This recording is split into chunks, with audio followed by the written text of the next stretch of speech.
Alpha's Rejected Mate. Written by Skylar. Narrated by Hoxton Leone. Prologue. "Anaya!" A loud, harsh voice woke her up, followed by a bang on the door of the attic. Anaya's small body curled up even further into her quilt and tried to ignore the dull ache on her back.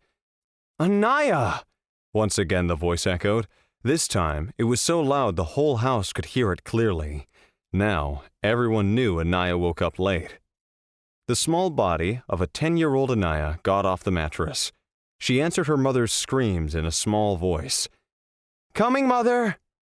It was a timid voice, one that rose pity in the heart of those who could hear it. But the hearts in Bluestone Pack had already been turned into stone a long time ago. Anaya reached up on her toes to open the latch of the attic door. She wasn't allowed to close the latch, but Anaya was scared. She was beaten yesterday and felt like it would happen again if she didn't lock the door. With strands of messy brown hair and big, watery blue eyes, Anaya looked up at her mother.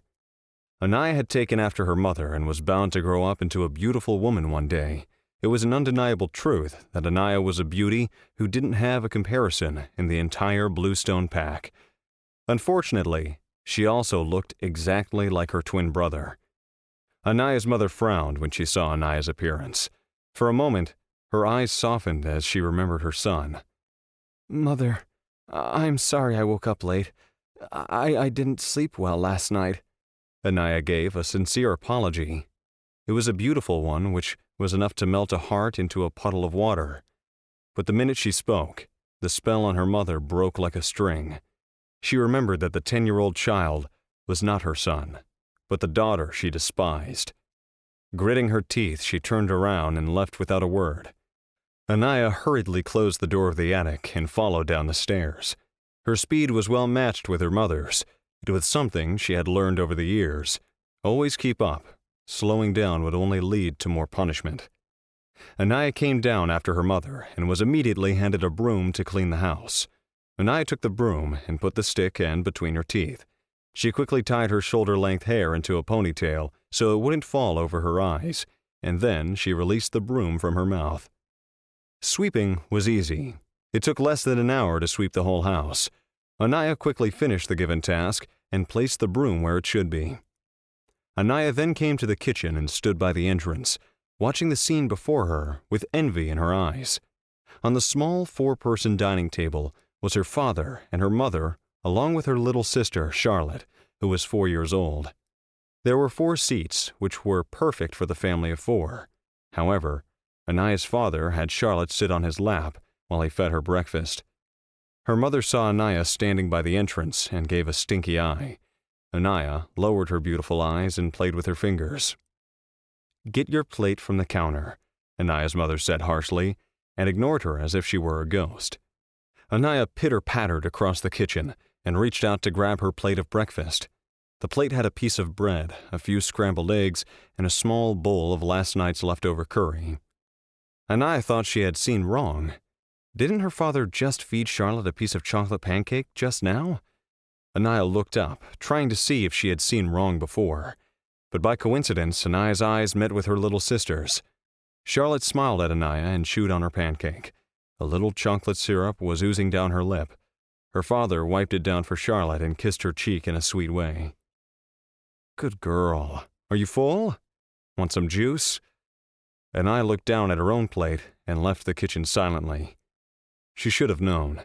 She was already 10 years old. How could she not understand? The way Anaya's parents treated her was different from how they treated Charlotte. Anaya went outside in the small courtyard and ate her breakfast there. The morning sun was soothing on Anaya's skin. Anaya broke off a small piece of bread and dipped it into the freezing cold curry and stuffed it into her mouth without thinking too much. The cold curry melted into her mouth and left a bitter taste. As she ate, at some point, tears welled up in her blue eyes. A light blue shade appeared to be darker when she cried. Anaya felt the dislike her parents had towards her. Ever since that day when she had lost her twin brother, her parents never looked at her the same way. Anaya was a child back then, a mere 5 years old, who didn't understand why her mother stopped holding her to sleep at night, or why her father stopped kissing her in the mornings. It wasn't until the very next year they had Charlotte. Charlotte was exactly like Aniah, but the similarities ended there. Only after her parents brought Charlotte home did she truly realize how far their dislike went. Charlotte was treated well. Aniah was not. Charlotte was given hugs and kisses. Aniah was given chores to do. Charlotte was taken to school by both parents. Aniah went alone. Charlotte was the apple of their eye. Aniah became the thorn that reminded them of the death of their son. Charlotte was the one who took their dead son's place in their heart. Aniah became the one who stole the light in their lives. Charlotte was their second chance after Arnold died. In their eyes, Aniah was the one who killed him. Aniah didn't understand. She was just a child. But as Aniah sat in the sun, alone and cold, she understood one thing. She was not wanted. Chapter 1. Differences that Exist. 6 years later. Aniah stood in front of her parents with her head bowed.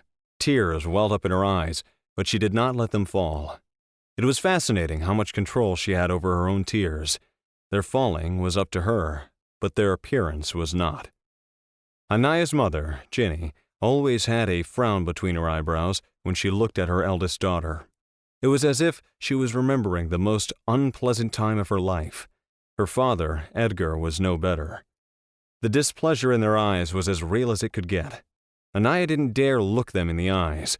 It frightened her to see the amount of negative emotions they had to her. They seemed to ask her, "Why didn't you die instead of Arnold? Why are you still alive when my son died? You should have died too." Aniah squeezed her fingers together until the tips turned white with a lack of blood. "Mom, Dad, don't say anything to Aniah anymore. She didn't do anything. It was my fault for running around carelessly." Charlotte sat on the sofa in a nice dress and spoke in a soft voice. Her sister was 10 years old already, but the childish glow had not faded from her cheeks. She was speaking up for Aniah today, but Aniah only wanted her to stop. Didn't she know that the more she spoke, the angrier her parents were? "You don't know anything, Charlotte. Go back to your room. Today I'll set her straight." Ginny clenched her teeth, picked up the leather whip again. Edgar snorted and didn't try to stop her. "Mom, no!" Charlotte said with red eyes. She was about to cry. Aniah sighed in her heart. It was over. She was about to have new scars, new nightmares. Anyway, it wasn't anything new. Aniah had plenty of them. "Your mom told you to go back. Today is your birthday and your friends will be here in a few hours. Don't stay in your dirty clothes. Change into the dress we brought yesterday. I'll come upstairs to do your hair." Ginny had a gentle smile as she spoke to Charlotte. Charlotte looked at her own dress that had a big yellow spot on it. Aniah's eyes were fixed on the dot as well. It wasn't a huge stain, but it was noticeable. Aniah was in charge of making preparations for Charlotte's birthday. She was preparing some juice when Charlotte came down and started to talk to Aniah. Aniah's parents didn't like when Charlotte spoke to Aniah. She was like a slave who was only kept at home to do their work. Talking to her was akin to lowering their standards. The family of Omegas at some point went from 4 to 3. Aniah knew very well that if she was seen with Charlotte, then there would be some beatings waiting for her. In order to save herself, Aniah had told Charlotte to go away and play somewhere else, but Charlotte did not listen. She never did. Aniah didn't know whose fault it was that the freshly prepared juice jar tipped and fell over Charlotte's new dress. But in the end, it was naturally Aniah who was at fault. Now Aniah was waiting for her punishment, trying to tighten her body as much as possible. Being an Omega, her pain tolerance was not high. Her body didn't heal fast, and the scars were left behind on her body. Edgar took Charlotte away, and Ginny finally didn't hold back. Aniah was taken to the basement. The basement was cold and silent. Aniah's body was filled with goosebumps as soon as she entered. She was too familiar with this place. All her punishments were carried out here. All so that Charlotte won't be disturbed by her screams. "Won't you start?" Ginny glared at Aniah's shivering body without a hint of warmth. Aniah felt that at this very moment, if her mother showed her a little bit of warmth, she would forget everything. Even the coldness of the basement would turn into a warm paradise. Aniah always looked into her mother's eyes before a punishment was carried out. She wanted to see if her mother felt anything while beating her up. Aniah only saw the endless hate in the deep pools of blue. Disappointed and sad, Aniah pulled up her sweater top and placed it on the ground. Her thin cotton camisole and a pair of old track pants remained. Aniah held her arms and shivered more as she turned around. There was a crackling sound, and then a burning pain on her back. The leather whip came down without mercy and ripped the camisole. The place where it touched was left with a tear, stained with blood instantly. Aniah bit her lip and squeezed her eyes shut. She had done this many times before. She could do it one more time. Aniah only flinched when the whip came down on her body. Once it was lifted, no one could tell that her back was beaten until raw. After 5 lashes, Ginny bound the whip around her hand and turned to leave. Aniah stood there, holding her arms and shivering. Her lips were a pale white color. When she heard the retreating footsteps, she called out in a desperate voice, "Mom?" There was no response. The footsteps didn't stop for her and ruthlessly closed the basement door with a loud thud. Aniah gulped down her emotions and picked up the sweater with shaky hands. Her sweater had some juice stains too. Aniah didn't have the strength to put it back on. Her back was burning. The basement was cold, but it felt good. Suddenly, the coldness, the silence gave Aniah peace. She liked how safe she felt in such a nightmarish place. Aniah sat on the cold ground with her sweater in hand. She bundled it up and placed it on the ground. She laid down with her head on the sweater. Now, she won't have to go back to prepare for her sister's birthday. Now Aniah won't have to see the celebration that was never held for her. It was funny how Aniah and Charlotte's birthday fell on the same day, but the celebrations they received were so different. Chapter 2. Neither were valuable to her. Aniah spent the entire evening in the basement. She fell asleep soon after she laid down and woke up naturally a few hours later. No one came up banging on her door to wake her up or called her to do chores. It only meant that she wasn't needed yet. Even after waking up at night, Aniah didn't go back outside. She could hear some music playing upstairs. It was the birthday song that the other kids were singing for Charlotte. Aniah sat up with some difficulty. The blood on her back had already dried and pulled at her skin. It was painful, but nothing Aniah had not felt before. Pain was the only familiar sensation she felt these days. Aniah slowly hummed the song in the basement. Her low voice echoed after the song. It made the basement even more gloomy and sad. Aniah drew a small cake shape into the dirt with her finger and blew on it when the song finished. She was officially 16 today. "Happy birthday, Arnold," Aniah whispered. "I miss you." There wasn't a single day in Amara's life when she was reminded of her brother.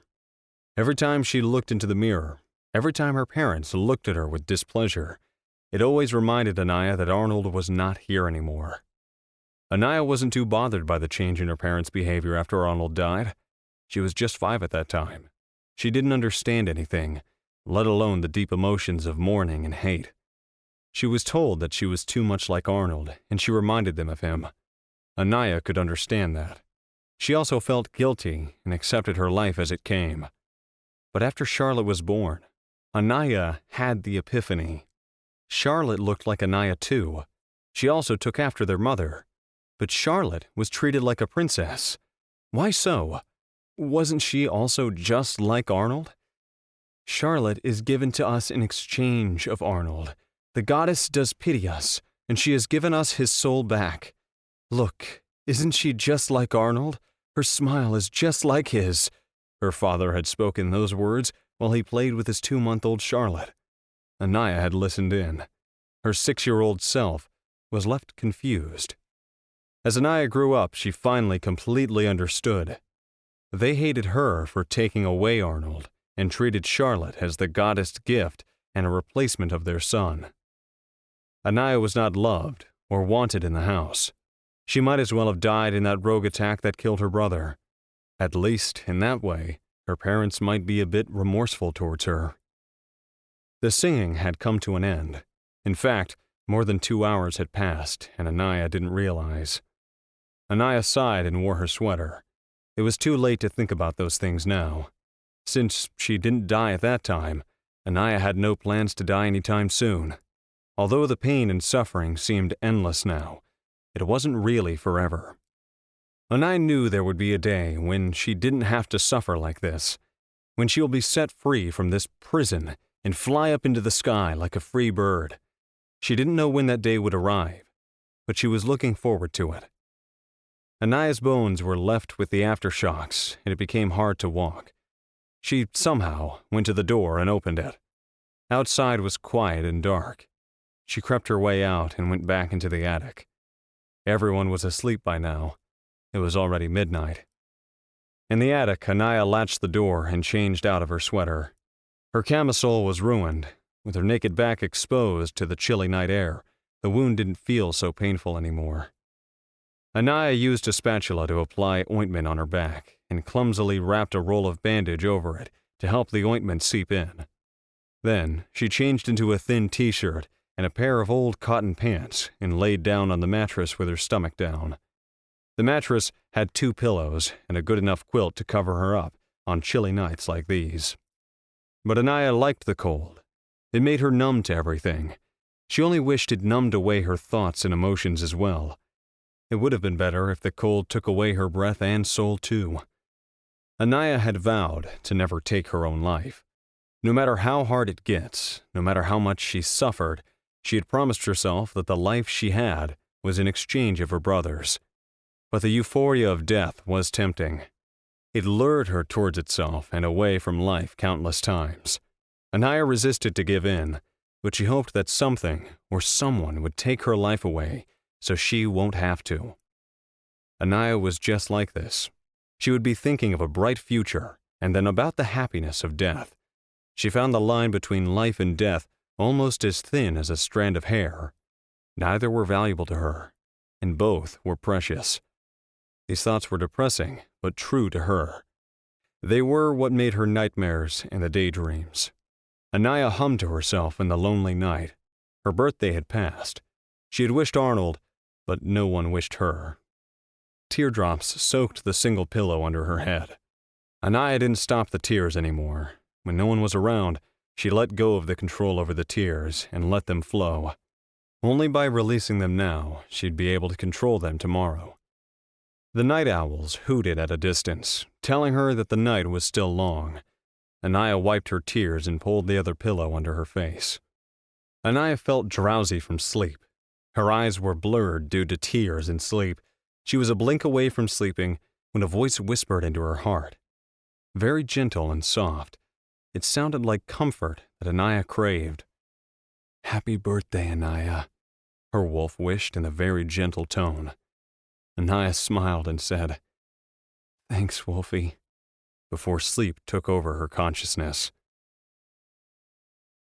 Chapter 3. She still had a human side.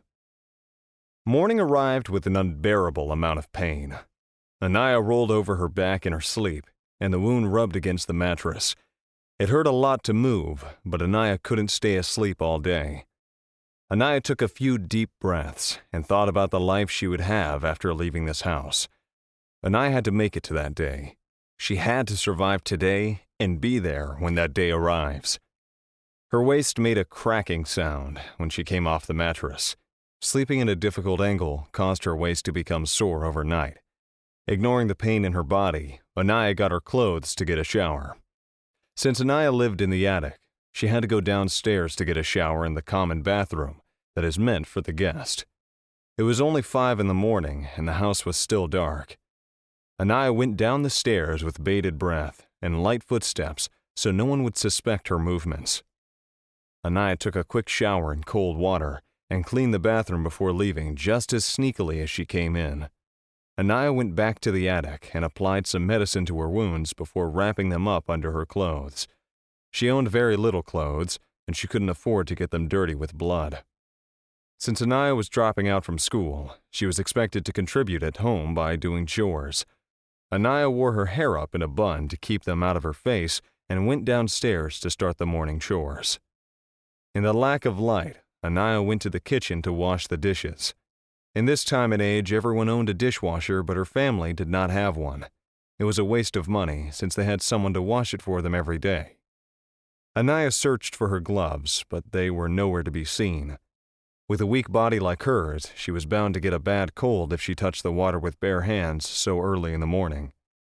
But since the gloves were nowhere to be seen, Aniah went in with her hands. The party had many guests, and there were many dishes left to clean. Aniah spent more than 30 minutes cleaning and wiping them. After the dishes were done, she set off to clean the entire kitchen.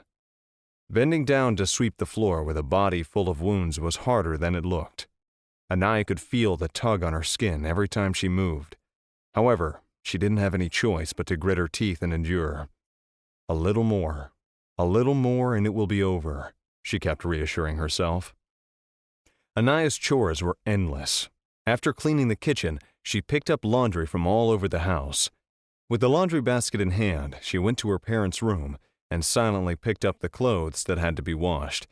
She didn't lift her head up in fear of being seen. After that, she went to Charlotte's room. Her room was a sharp contrast to Aniah's room. It was as big and had large windows. The window gave a beautiful view of the sunrise and filled the room with light. Aniah lived in the dark attic and rarely had the chance to see a sunrise. But Aniah knew better than to stay and look at the beauty of the rising sun. She was not worthy of seeing it. With her head down, Aniah picked up the dirty clothes and left Charlotte's room in silence. Aniah spoke very little. If not spoken to, she never uttered a single word. If she didn't do anything wrong, then no one came to say a word to her. Sometimes weeks would pass, and Aniah still wouldn't speak. It had become a habit. Growing up, the more she asked, the more she spoke, the more she suffered. She had learned not to speak. All her work was done in silence. After the chores, Aniah went to knock on her parents' door, and before they could open the door, Aniah went back to her room in the attic. The only thing Aniah did not do in the house was cook breakfast. It was because she did not have any skills in cooking, and the parents did not want to eat bad food. Ginny woke up due to the knock and went to get ready and make breakfast for everyone. Edgar had a job which was good enough and let them enjoy a good life. Ginny went to Charlotte's room and gently woke her by cuddling her and tickling. The attic was right above Charlotte's room, so the giggling reached up there as well. Aniah huddled into a corner for a few minutes and listened. When the voices stopped, she waited for another half an hour and then got out of the corner and went back downstairs. The first hour after waking up was family time between the three, and Aniah was not allowed to be seen around this time. She had been beaten up once before because her presence in the morning ruined their mood. Since then, Aniah didn't interrupt their family time. Aniah stood outside the kitchen and waited for the food to cook. Ginny made a hearty breakfast every day for her daughter and husband. She served them up and had them eat it. "Your breakfast is on the counter," Ginny threw at Aniah before joining her husband and Charlotte on the table. Aniah went to the counter and saw a plate of mashed potatoes and a sausage with a piece of toast on the plate. She took the plate and went outside into the courtyard to eat under the sun. This repetitive cycle had already soaked into Aniah's mind. She didn't have to think before getting up and doing anything, just like a robot. The beatings hurt. That was the only time when Aniah remembered that she was still human. Chapter 4. 𝘈𝘭𝘠 Far into the south was a pack called Southern Warrior Pack. It was not only the biggest in land area, but also the strongest in terms of strength. As the name states, the pack was known for its warriors and the heartless alpha who had wrecked many packs due to his twisted pleasures. 𝘈𝘭𝘠 was such a character. Everyone knew not to cross him, especially when he was out on the training field reprimanding his students. "Can you even take down a child and fight with these skills of yours?" 𝘈𝘭𝘠 scolded loudly. "Is this why I've been training all of you? Where are all my efforts going? All wasted on you." The small group of young adults stood with their head bowed in front of their alpha. They were scared to look at him. The senior warriors who were training on the same field felt pity for the younglings. They only started training 2 years ago, but they were unlucky to have 𝘊𝘆𝘁 personally look over them. He wouldn't let a single mistake go. After being yelled at for another 10 long minutes, the youngsters in the little group were ready to bury themselves in the soil and bid farewell to the world of horrors. 𝘊𝘆𝘁 pointed at the boy in front and asked, "What is the first rule of Southern Warrior Pack?" The boy straightened his back and recited carefully. Rule 1. Never let your guard down, even around the ones you trust. 𝘊𝘆𝘁 grunted. "If you know that, then why did you let him take those careless shots at you? Are you dumb, or did you forget the rules? This is training, but if the same thing happens in real fight, then you would be dead by now." 𝘊𝘆𝘁 was ruthless when it came to training, especially the younger generation. He was only 22 years old and had already taken the alpha position for the past 2 years. In those 2 years, he did 2 major things. One was to expand the territory of the pack, and second was to nurture the warriors into being nearly invincible. For 𝘊𝘆𝘁, there was nothing more important than his pack and its prosperity. The last alpha had died in a battle with rogues. He gave up his life to protect the pack, and 𝘊𝘆𝘁 wanted each and every member of the pack to know what a big sacrifice it was and help them be self-sufficient, to carry themselves, and not be a burden in times like those. Although these ideas were great, everyone came to dear 𝘊𝘆𝘁 due to his bride style of doing things.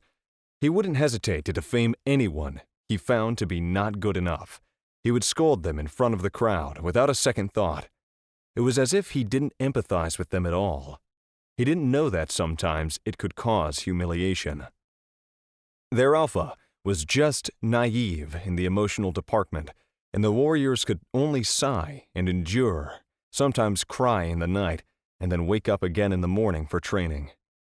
However, it was the senior warriors who really saw the meaning behind these acts. Although they sympathized with the youngsters, they could see that their future was brighter than anyone else in the pack. 𝘊𝘆𝘁's personal attention was given to these younglings, and they would undoubtedly grow up into strong young men in a matter of a few years. The small group of youngsters had 4 boys and 2 girls, all of them ranging between 13 to 15. The age is from 13 because an individual gains their wolf form at the age of 12. They would wake up early morning to train with the seniors. Then they were expected to go to school and study. Good grades were just as important. Later in the day, 𝘊𝘆𝘁 would look over their practice personally. The endless cycle was bound to make them strong, both emotionally and physically. 𝘊𝘆𝘁's crossed arms loosened after he was done scolding. He placed his hand on the boy's shoulder and said, "You have potential. That is why you are here. Make use of that potential instead of wasting it. That will be a big loss to this pack." The boy named Kruger looked up with big eyes. He was only 13 this year and had joined the little group recently. 𝘊𝘆𝘁 was the hardest on him, and sometimes it was overwhelming. But he was not complaining. He was happy to be a part of the group under 𝘊𝘆𝘁's personal care. "I will reflect on it, Alpha," Kruger said with determination. He saw the high expectations 𝘊𝘆𝘁 had for him. He didn't want to disappoint 𝘊𝘆𝘁. Good. 𝘊𝘆𝘁 took a step back and ran a glance over the 6 students he had taken under his wing. He gave them the slightest smile and said, "Now go and take a shower. Aunt Reagan has made fresh pies." The kids cheered as if they weren't scolded just a minute ago. They rushed towards 𝘊𝘆𝘁 and hugged his waist. 𝘊𝘆𝘁's body didn't even move with the force of 6 young kids throwing themselves at him. He patted their heads and pretended to be disgusted. "You smell. Go away!"